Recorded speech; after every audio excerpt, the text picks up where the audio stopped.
I'm a believer that this team's going to win the national championships. The rivalries, it's up there on top of the list, man.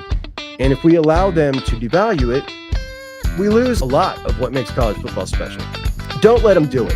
Don't let them devalue what it means to you. And welcome into Juck on Bucks on a day. I forget what day of the week it is, but it's a day. Appreciate you all so much for joining me. It's your friend Juck, the best player in college football. We talked about him yesterday. Most likely going to be a captain for these Ohio State Buckeyes in 2025. He's really coming out of his shell, not just with the team, but nationally as well. And he tweeted something the other day that got some serious blowback. Not the first time one of his tweets has gotten a lot of blowback. Remember the White House tweet, the picture of the White House got a lot of blowback as well. But he retweeted an account, Air Jordan, I think was the account. And the Air Jordan tweet said ruthless killers like Jordan, Bryant, Tiger Woods, and Tom Brady wanted to beat everyone and competed against him. Overrated LeBron James wants to play with him and take shortcuts to easy rings. Cowardly fraud.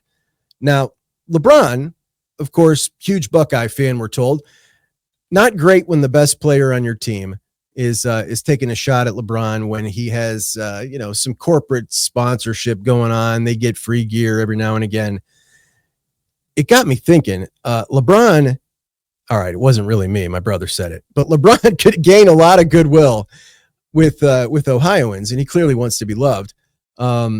If maybe he turned on the spigot a little bit, you know what I mean? Turn on little Larry Ellison love, you know what I'm saying? Just an idea. But LeBron, it's interesting. When I look at Jeremiah, and I will show you this picture here. So this is Jeremiah on a boat, and that's Nolan Botto next to him. Nolan Botto is, when Bryson Rodgers was on the show, he was talking about Nolan Botto, and this is a walk-on wide receiver who just transferred in. Kid's like 5'8", and everybody loves him. Everybody loves him, and there he is sitting next to JJ. But when I look at JJ in this picture, it reminds me so much of LeBron when he was young, and when he just started getting money. He was relatively shy back then too. And JJ coming out of his shell, but everywhere JJ goes, it's just that crazy hype. And obviously that's how it was with LeBron since he was like 16, really driving that Hummer around Akron. But there is a lot of similarities there. And I don't think JJ was dissing him at all. I think he probably looks up to him. But what you see when you're looking at a reel, right, which is what I believe JJ retweeted that from, is this is what you see right here. So he's looking at the first part of that, the preview of the message. In the preview, doesn't say anything about LeBron. So don't think it was JJ throwing shade at LeBron, but it was fun while it lasted to when that was flying around. Like, oh my gosh, is he really taking a shot at LeBron? Would have been interesting. And I know that there's a lot of people that really dislike LeBron. So it became a thing there, but he's got defenders too, and they were going after JJ's neck. Now, Jeremiah Smith was the number 1 overall player in the class of 2024. Everybody knew he was going to be a superstar. It was just what degree of a superstar is he going to be? Did not need to be an ace scout to see that. It was really, really obvious. In today's discussion, we are going to talk about defensive line recruiting trends, the best strategy under the cap, and what I feel has never been as important as it is now when it comes to Ohio State and talent acquisition. And if we have time, we might go over, this will probably roll in tomorrow. I don't think we'll have time. But the class of 2026, the guys that I personally think are going to jump considerably in the rankings, both the updates by the time the season starts and by the season ends. So here we go. Now, this episode I've been working on for a couple days. I've actually recorded this episode once, and I'm redoing it right now in order to get it right here, because I think it's important to add nuance to this discussion. Now, when we talk about recruiting rankings, I want to read you this comment. Now, I commented on somebody else's show, right? And somebody responded to my comment with this: "Good God, Juck, I like you and I listen to you, but I never thought I'd hear you say something so stupid. Literally, why are those guys working at recruiting? If they were that good, they go to the NFL and make 3 to 4 times as much money." Shaking my damn head. What did I say to get that response? We'll get there in a minute. But to continue with this conversation, I think we need to establish a few facts. And I'm going to make like 6 or 7 arguments throughout this, and we will try to back up each argument with some data. And in the end, I'd love to know which of the arguments you agree with, which ones you don't. But there are many people who are maybe my age or a little bit older who've been kind of following recruiting or not following recruiting since the internet age of recruiting kind of came about, right? And maybe people's opinions, and I run into this often, were shaped 5, 6, 7 years into that, and they formulated an opinion, and the opinion's never changed, but the world has, and the exposures of the athlete has, the investment going into scouting has, and maybe that opinion they formulated back then has just been consistently reinforced every time they see a 4-star or a 5-star bust out, or on the other side of it, a Chris Olave blossom, which absolutely happens. And of course it does. We see first rounders in the NFL bust out. We see 6th rounders play 10 years in the NFL. In both scenarios, those are the exceptions to the rule. Nothing can be an exact science when we're talking about human beings and projecting forward, but 93% of the first round of the NFL draft last year were blue chip prospects. There are 430 blue chip prospects in a high school class. There are 200,000 high school football players in a high school class. So out of those 200,000, 430 of those kids walking into high school were deemed 4- and 5-star recruits. And those guys, that 0.2% of those 200,000 made up 93% of the first round of the NFL draft. And that's pretty ridiculous. We're talking, these guys have gotten good. There is a ton of money behind this. And when we look at here's what I said to get that comment from that guy. I said that the teams that are consistently at the top of the recruiting rankings are also the teams that are consistently in the top 5 of the playoff rankings, et cetera.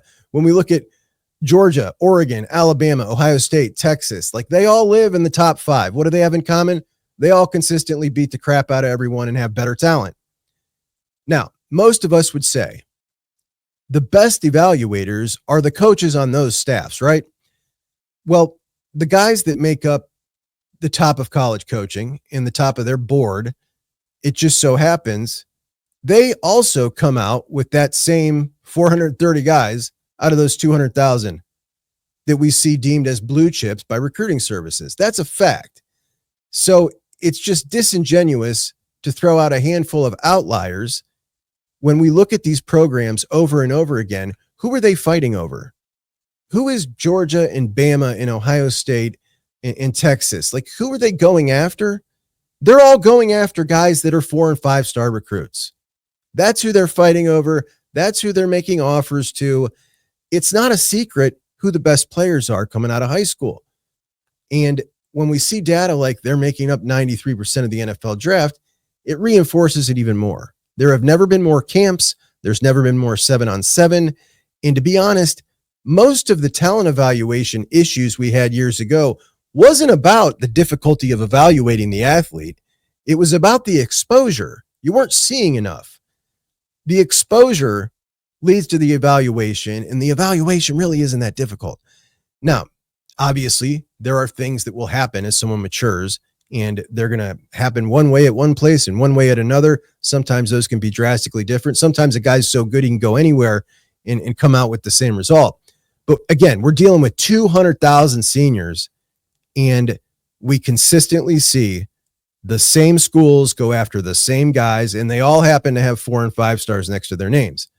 Now, that's argument number one. And that is, by and large, when we look at recruiting rankings, they are very accurate. So the second argument, and we'll start it off like this. I often hear Ohio State fans say, I trust the coaches. Here's the thing. Every coach at every position group at every school has a board, and he has a wish list, and they are ranked, and they're going to get somebody. They have to pick somebody. They have to have players. So there will be players coming in. What matters is how far do they have to drop down the board because they're missing on their top target or their second or third or fourth target. Now, their fifth target, not going to be as good as their first target. That's just how the world works, unfortunately. Now, Ohio State does things a little bit differently. they're looking at a lot more qualities of a young guy, his family, his morals. Is he the proper fit? Because when you have established yourself as high on the pecking order as Ohio State has, you can be a little pickier. And I think it's really a flex. I mean, sometimes they'll turn down guys that maybe have a little more talent for a guy that doesn't have quite as much because he fits the mold that they want better. And they think in the end, they're going to have maybe a better player, maybe not, but a more enjoyable experience with this kid. And he's going to bring his positive energy or whatever it may be in this particular case to the team. And culture is king. That's the way they've structured it. I think it's great. I got no problem with it at all. I think it's fantastic that they've, like, that's another Ohio State muscle thing. Like, not everybody can do that. Most programs are just taking the best they can get, and that's it. So I've got extreme confidence in the way they do it. But when we talk about those coaches' boards, these guys are excellent at identifying talent. And who is at the top of those boards? When we talk about the coaches on Ohio State staff, let's talk about their priority recruits. James Laurinaitis goes out, gets Peyton Pierce his first class, comes back, Riley Pettijohn, TJ Alford, two of the top 3 targets on his board, along with KVA, who went to Notre Dame. Then he comes back, gets Sincere Johnson. Matt Guerrieri walks in year 1, gets Ohio State's top target at safety, Fahim Delane, follows that up with Blaine Bradford, Simeon Caldwell, 2 of his top 3 targets. We'll find out what happens with Braylon Womack soon. Carlos Lachlan walks in. Ryan Day says, Bo Jackson's our guy. That's assignment number 1. They both love Bo. In-state kid, top 10 back. He goes and gets him. Then he goes to Alabama and gets his highly rated kid that he had a previous relationship with in Turbo Rogers. Tim Walton goes from Jermaine Matthews, Calvin Simpson Hunt in the following 3 classes, gets his number 1 target in each class with Aaron Scott, Devin Sanchez, Jordan Thomas. Keenan Bailey in 2025 gets his number 1 target, Nate Roberts. Tyler Bowen walks in the door. Ryan Day gives him 2 priorities. I need Sam Greer. I need Max Riley. Check. Brian Hartline, we don't even need to talk about it. So when we look at all those guys and their top targets, those are all their top targets. What does it tell us? What do we have in common here with all these guys? It tells us that the top of Ohio State's board aligns in every single case. Those are part of that 0.2% of blue chippers, every single one of them. So Ohio State's board aligns with the rankings is point number 2. So those are the 2 points. Number 1, yes, rankings by and large are very accurate. Number 2, Ohio State's internal evaluations support point number 1, and their top targets come from that 0.2%. Okay. How about defensive line? All right. Whoa, buddy. This is the topic, man. This is the topic that always feels like a lose-lose, and sometimes I avoid it because of it. Because it's just, for some reason, becomes such a polarizing topic, and you can say something blatantly obvious and undeniable, and people will come at your neck about Larry Johnson. It's been a huge overarching point and argument of disagreement for a couple years. People get really angry on either side of it. We had diversions with Justin Fry, Parker Fleming. They tried to run interference, but there was always the overarching Larry Johnson. Somehow that guy has become a divisive assistant coach. Like, the least guy you would ever find, just as a man, you would ever think is divisive. That right there has become so divisive. But at any time of the day, you can log on Twitter and find somebody saying something like, Ohio State's defensive recruiting has declined, and somebody else, laugh emoji, clown emoji. We just had 2 top 15 edge rushers. You're an idiot. Ohio State fans are nuts, man. We're crazy. We're involved more than anybody. And I don't mean like, so yes, we're involved a ton because we have a large fan base, but I actually think a higher percentage of Ohio State fans are into the nitty gritty and the daily minutia, even in the off season, than most fan bases. And that is probably incredibly annoying for staff and administration because they're always watched so closely by a huge amount of people. But even just looking at like shows like mine, and I've done this many times, I'll go through and kind of look around, you know, when I first started for like ideas and look at the landscape of other programs. Like, all right, who are their main podcasts, who are their big outlets, who are their bigger fan podcasts, etc. Ohio State has so much more than everybody else. It's absurd. There's nothing like it. And I don't mean even close. Like, obviously, Ohio State has the biggest outlet that covers the team on the beat. And for the most part, 50% of those folks have a podcast wing. And there are probably 5 times as many fan podcasts about Ohio State football than anywhere else. There are a couple programs that are somewhat close, but it is like barren if you go try to find a bunch of podcasts. Like, you can go look up right now. You could be watching me or 20 other Ohio State podcasts right now. And I mean a new episode of a new Ohio State podcast. It is very unique to us. And just to give you an example of how popular they are, On3 has 260,000 subscribers. They have a daily morning show. Andy and Ari, 2 national reporters, very well known, and they do a college football show every morning. And there were several months this offseason where not 1, not 2, but 3 Ohio State morning daily shows, and that's Bucknuts Morning 5, Juck on Bucks, and the podcast before they shut down and moved over. We're each one of those shows doing bigger numbers than that national podcast on an outlet that has 260,000 subscribers. Like, Ohio State fans cannot get enough. And it's awesome, man. It's awesome. Unless you're someone who can't stand the infighting, because a lot of that happens as well when there is not much to talk about. You kind of get into the nitty gritty, and sometimes everything's not always perfect, which leads us to little arguments. And some people hate that. I don't know why those people would want to follow during the off season, because that's generally what a lot of it is. It's either a lot of projection forward or a lot of, this sucks. There's not anything to talk about. So we get into things, and we're really just trying to pass the time talking about football till we can watch football again. And we are so close, guys.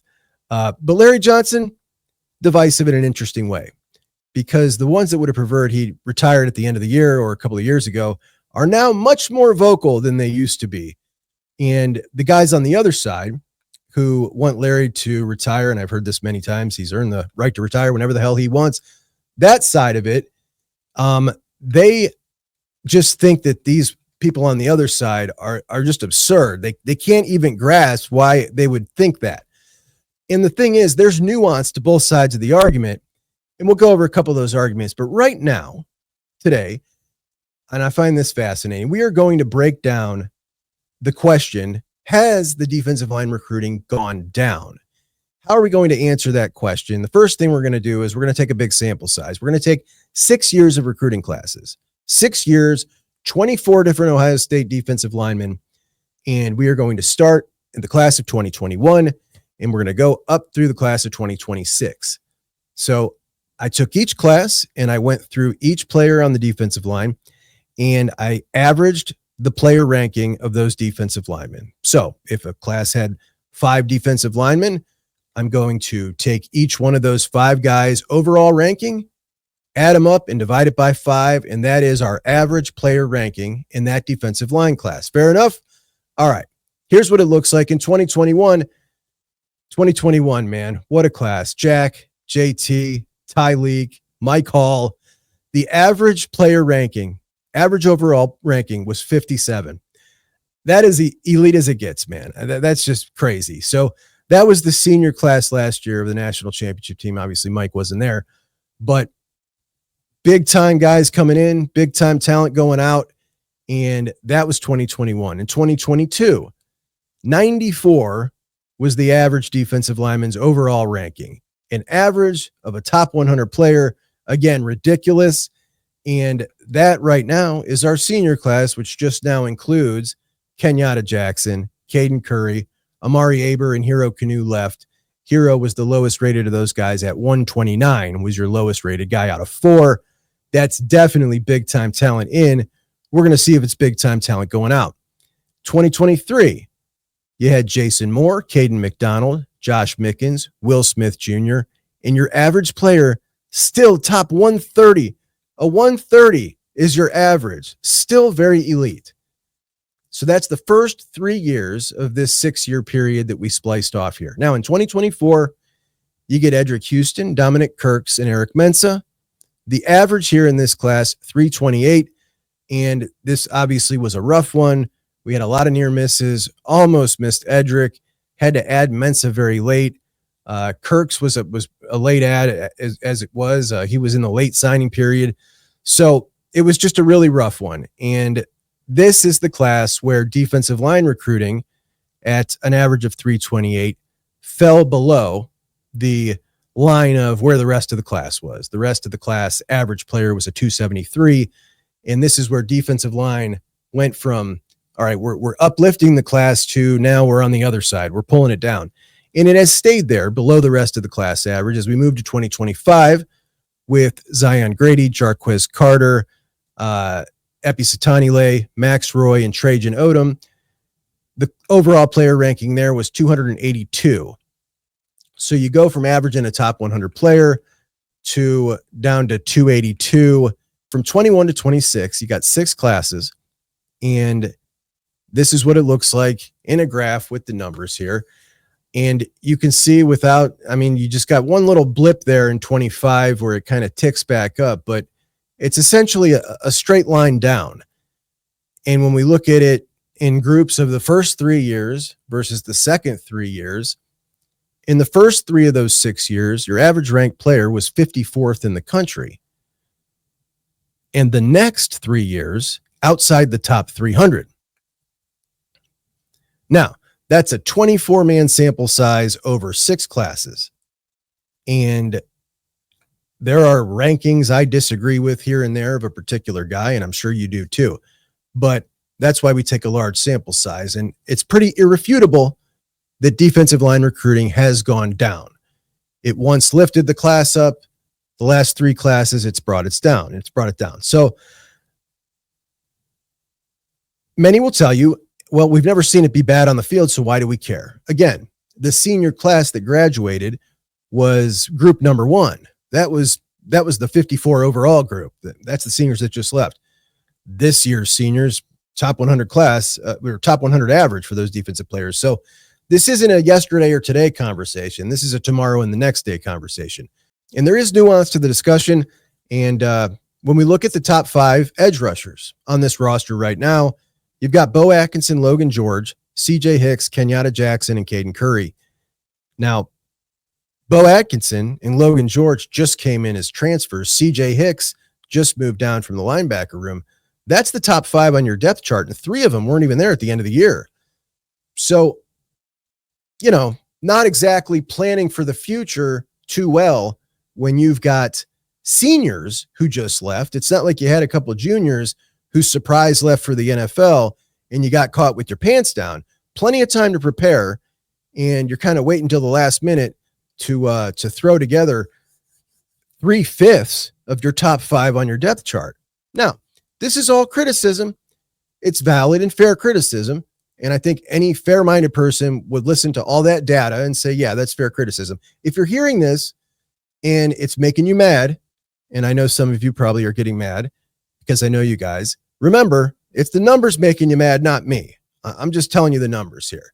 Now, 3 arguments I just made, and those arguments are rankings by and large are very accurate.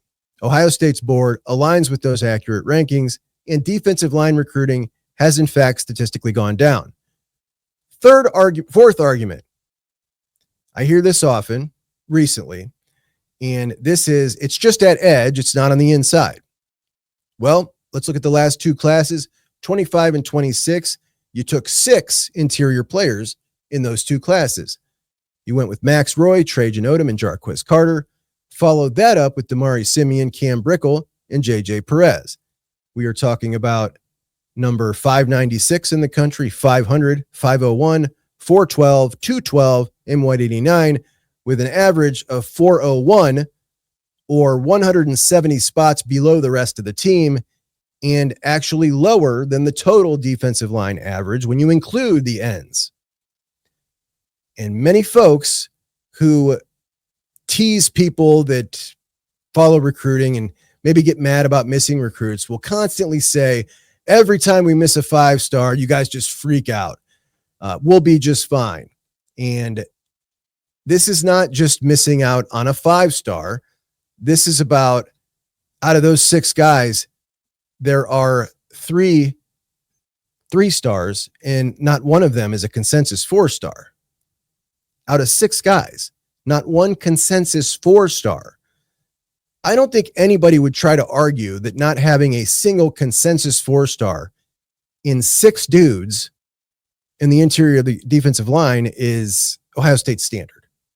I mean, if we're just being fair here, that'll get you a raise at Iowa or Wisconsin, but you're getting paid a hell of a lot more money, and you're walking in with the Blocko on your chest, which does half the job for you when we're talking about guys of that caliber. It's just the truth. It's too many misses to dismiss, essentially. There's a clear trend. There's clear issues. What are the source of those issues is a different story.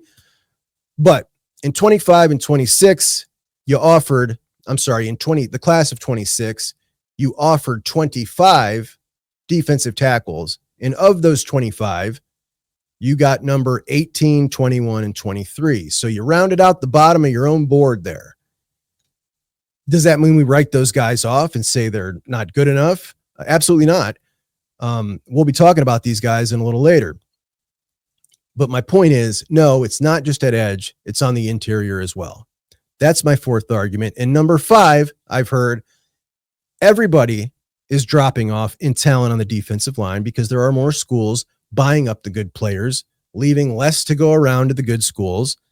The historic schools, right? Where we live. And when all these other schools, these up and comers are focusing on the trenches, there's going to be less to go around. So is that true? Well, let's take a look at 2 of Ohio State's biggest competition in the Big Ten and 2 of Ohio State's biggest competition in the SEC. We'll look at Michigan. Michigan has 4 defensive tackles and ends who are ranked higher than Ohio State's top-rated guy.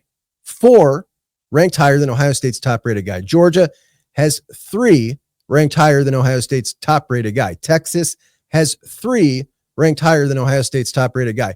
USC has 5 ranked higher than Ohio State's top-rated guy. So that's argument number 5. To recap, rankings by and large are very accurate. The rankings align with Ohio State's rankings. Defensive line recruiting has been on a steady decline. No, it's not just edge, it's on the interior as well. And the competition is beating Ohio State per the numbers. Now, here's argument number 6. But argument number 6, slightly different than the others. This one, much more personal opinion that's backed up with some facts and numbers, but not as much. This is my opinion and my personal evals. See, the defensive line, it's a premium position and they command money, a lot of money. I think Ohio State was caught with their guard down at times this cycle as to how much money some of the guys they were in after were going to be getting offered. I think it took them by surprise in some cases. And as we enter the era of the salary cap, where we know Ohio State's going to be following this cap, we don't know if everybody else is going to be, but they are. I think that when you're working with this set cap here, it has never been more important to nail your evaluations. You got to nail them and you got to find value. And maybe you're not going after the very best guys, but you're going after really good guys and trying to sprinkle in a top-notch player in every group and spread that big talent around. And finding value, when you look at a guy that you think is really good with a lot of potential, but has an acceptable floor for you, who's not going to cost a ton, is just going to get you that much further along and save you that much more money that you can go spend elsewhere when you run into that guy that you know you got to have, right? I think it's almost as valuable to find those value guys who are going to outperform their contracts, so to speak, as it is to land those high value guys, because every single guy you find that outperforms their contract is going to free up more money that you have to go land that guy who's the big time guy you must have. So finding value and nailing your evaluations never been more important. And when we look at these 4 guys on the defensive line, currently, statistically, a poor defensive line class by Ohio State's standards. When I look at these guys, like just because they weren't the top 4 players on Ohio State's board heading into this cycle doesn't mean I like them less. There are players I liked more, but I came on here the day after Matt Patricia and Larry Johnson went out to California to visit Kari Wilde and damn near embarrassed myself. I just might have, telling you what I thought of Kari Wilder, that he like suddenly was blowing past everybody on my personal wish list. They absolutely missed. He is elite. And I was just going crazy over this kid. What's he done since then? Well, he's a top 250 player, and he went out and dominated the Rivals 5-star camp, was the MVP at the 5-star camp, blew 5-star tackles on their keisters, had enough power to win on the inside. And what are we going to see from him? Like, I believe he finishes the cycle inside the top 100. So he's already a top 100 player at Rivals, who I normally don't bring up. It is important to note, though, and I'm probably a different day for a different discussion, but Rivals and On3 have merged now. So we're going to hear them mention more because On3 technically is going to be taking over the Rivals name, is what they're going to be using for high school recruiting. So it's now going to essentially be Rivals versus 247 instead of On3 versus 247, and Rivals and ESPN are out here. Rivals and On3 are one now. But my point is, Rivals had Kari Wilder ranked in the top 100. And the reason they had Kari ranked in the top 100 is because their head honcho, their Cooper Patania at 247 or Charles Power at On3, their big dog scout is based out of California. And I believe had access to seeing Kari Wilder a lot more than these other people. And like I said, so much of this is about exposure. And I believe if everybody would have had eyes on Kari Wilder, they would have seen, like he saw, like I saw, that this kid is dynamite, legit. So let's say he does get that top 100 player overall bump. Well, that takes the average to 379, which is better, but again, not quite there. But I'm very much of the belief that Ohio State nailed it right there. Nailed an evaluation, a super high value player. He was a member of my dream class, and that dream class wasn't my dream class of players throughout the country. It was my dream class of realistic targets at the time, and he wasn't the only one on there. Let's move to Jameer Perez. Jameer Perez is a 3-star number 600 player in the country, and I don't care. He is, to me, a luxury player because he plays a role that cannot be matched by anybody else on the roster right now, and he plays with intensity, high motor guy, and you can't teach his size. Doesn't have a lot of lateral quickness, going to need to get stronger in his upper body, plays with his pads too high, needs some coaching, but really strong in his lower half. Seems to be a really cool kid, got a great personality, needs a couple years of strength and conditioning, but that size and that athleticism with that size is a unique combination. We don't get it often. And to me, the perfect piece to have in that room for what Matt Patricia might want to do. He gives you another bit of another piece of the puzzle for him to be as versatile as he wants to be, essentially. Hoping he stays around for a while because I think he's going to be great. Now, will his ranking rise? It may not. Don't know. I suspect that he and Sincere will get a lot more exposure. And remember, he played his first 2 years at one high school, a small one, before he transferred to Glenville.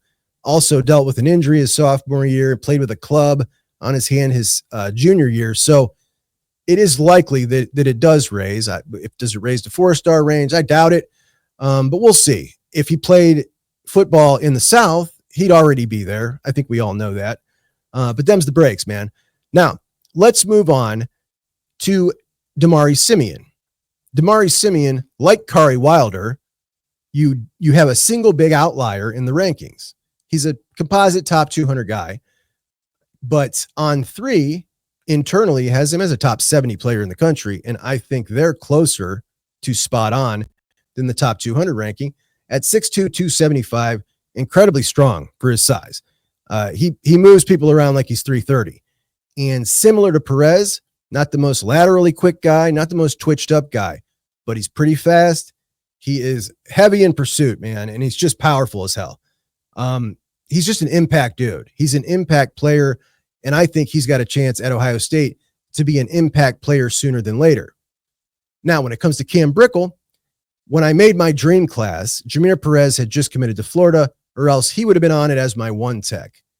So I had the option of Preston Carey, who committed to Georgia last week, or Cam Brickle. And I chose Cam Brickle because he was a little more twitched up. Preston Carey a little stronger, but I can put that strength on Cam Brickle at Ohio State. I want that twitch. And it was there. It really was. But it was there for a one tech. And I don't know how good he's going to be as a three tech. I think that of the guys, he's the guy here with the lowest floor. But that doesn't mean I don't think there's a shot for him to be really good. I think there is. But it's just, there's a lot of variance there. And to be honest, it's hard to find a lot on him because he has bounced around high schools. And I know some of you said in the comments, if this guy played anywhere else or somebody else got this commitment, I would bring this up. So I got to be real. I'm a little concerned that this guy's played at 3 separate high schools and now he's going to IMG for his senior year. And I get it, but he is going to IMG. And now we get to see him go play against some serious competition. And we get to see that film. What if he goes and shows out? You literally could have 4 guys who drastically outperform their rankings in this particular class, is what I'm saying here. But when I look at the 4 of them, with Damari Simeon, I see a future starting 3 tech at Ohio State. When I look at Jameer Perez, I see a guy in 2027 who is just like a fan favorite, plugging up the middle, guards and tackles, just cannot move him off his spot. When I look at Kari Wilder, I see a potential star. And Cam Brickle, wild card, could potentially have a really high ceiling, could be a guy who doesn't see the field much. Not sure. That's my personal evaluation on those guys. Of course, KJ Ford will make his decision on Friday. Deuce Gerald's will make his decision today. That one's not going to go Ohio State's way. Deuce Gerald's, that is. JB Shabazz, the offensive lineman out of North Carolina. I think he's going to end up at Tennessee. He'll decide today as well. But what we will also see this Friday is KJ Ford. I'm sorry, JB Shabazz will decide Friday. So will KJ Ford. And KJ Ford, a lot of people really excited about. He's the last edge on the board that Ohio State had up for an official visit. Duncanville kid, and he is about 118th overall. All right, final point. I don't think that this is an argument that's going to have to go on much longer because I believe this is Larry Johnson's last year. Last year of his contract. And when we look at the energy going on the offensive line, when we look at what Macareri's been able to do, what James Laurinaitis has been able to do, when we look at Billy Fessler, when we look at guys like Tim Walton and Carlos Loughlin, who are really young at heart, full of energy, like just guys that everybody relates to, these young dudes, and the results that they get. And then you see Jameer Perez give an interview and say, yeah, you know, it was my fault. I mean, I just need to understand that the coach is busy. You know what I mean? Like what I always talk about, the show me the most love generation. Unfortunately, that's not ever going to be Larry. And people have said this for years is the issue. It's the communication. It was the same thing with Justin Fry in a lot of ways. And they just hate it. Man, I don't blame them for a second. That's awful, man. You got to do Dan Lanning videos to stay at the top of their mind. It's awful. But the bottom line is, if 3 other schools are recruiting them and all their coaches are doing that, well, you're not giving them that kind of attention. Then they thought, oh, I guess he doesn't like me. We're on to this. Well, hold up. No, I still want you. I just told you 3 months ago when I saw you. You got to be on it, man. You got to be on it. And the Larry defenders will defend him to the end. Matter of fact, when Jameer Perez flipped the other day, when Cam Brickle was signed, like I just saw a bunch of people, what do you got to say about Larry now? And I'm just like, man, are you kidding me? Are you kidding me? That was tough to see. Like we're talking about a 3-star kid from Glenville who had one other big offer, had an offer from Bama, but they weren't recruiting him. One other big offer in Florida. Ohio State wins the recruitment on a flip, and we're bragging. That's not the standard, buddy. That's not the standard. Cam Brickle, you beat out Penn State and Florida State, and you're bragging? That's not it. That's not it, dude. You don't brag about doing what you're supposed to do. You brag about doing what you shouldn't have done, what went above and beyond the call of duty. And some of these folks, I think, would brag about an unranked kid from Toledo committing to Ohio State if he committed to the defensive line. And let's be serious here. Remember, this isn't just about how good a particular coach is.